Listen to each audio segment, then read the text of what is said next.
السلام علیکم ورحمۃ اللہ وبرکاتہ۔ مریض کے لیے اجر و ثواب۔ اللہ رب العزت مریض کو کیا اجر دیتے ہیں، کیا ثواب دیتے ہیں؟ حدیث پاک کے اندر آتا ہے جب کوئی بندہ بیمار پڑ جاتا ہے، اللہ جل جلالہ من والہ، اللہ رب العزت فرشتوں کو حکم دیتے ہیں کہ اس مریض کے منہ سے کررانے کی جو آواز نکل رہی ہے، اس مریض کے اندر سے ہو کی جو آوازیں آ رہی ہیں، ہر مرتبہ کررانے پر سبحان اللہ کہنے کا اجر لکھا جاتا ہے۔ جتنا بھی وہ کرراتا ہے، آواز ہو کی لگاتا ہے، اللہ رب العزت اس کے کررانے پر، ہر مرتبہ آواز آنے پر سبحان اللہ کا اجر لکھا جاتا ہے۔ اور اگر وہ اس کی وجہ سے وہ مریض چیخنے لگے، بیماری کی وجہ سے وہ مریض چیخنے لگے، اس کی چیخیں نکلنے لگے، تو فرشتوں کو حکم ہوتا ہے کہ لا الہ الا اللہ پڑھنے کا اجر اس کے نامہ اعمال میں لکھو۔ لا الہ الا اللہ کا جتنا ثواب ہے اس کے نامہ اعمال میں لکھو۔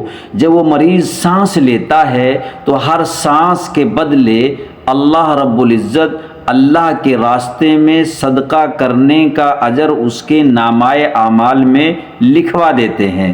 جب وہ مریض بستر پر سوتا ہے تو بستر پر لیٹنے سے اس کو اس طرح اجر دیا جاتا ہے جس طرح وہ مصلی کے اوپر کھڑا ہو کر تہجد کی نماز پڑھ رہا ہو، یہ اجر اس کے نامہ اعمال میں لکھا جاتا ہے۔ اور جب وہ آدمی اپنی بیماری اور تکلیف کی وجہ سے کروٹ بدلتا ہے تو اس کو اللہ رب العزت کے راستے میں دشمن پر پلٹ کر حملہ کرنے کا اجر دیا جاتا ہے۔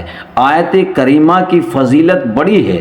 حدیث پاک کے اندر آتا ہے جب کوئی بندہ بیمار ہو جائے تو اس کو چاہیے کہ یہ آیت کریمہ پڑھ لیا کرے، لا الہ الا انت سبحانک انی کنت من الظالمین۔ اس کو آیت کریمہ کہتے ہیں۔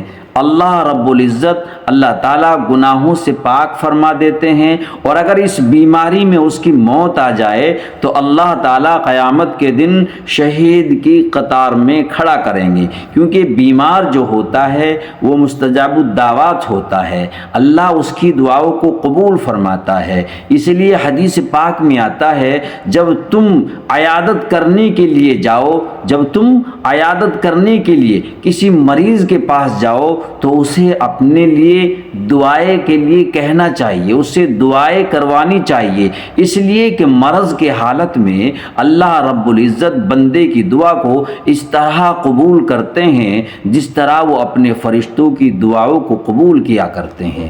اللہ رب العزت مجھے بھی آپ کو بھی عمل کی سمجھ کی توفیق عطا فرمائے۔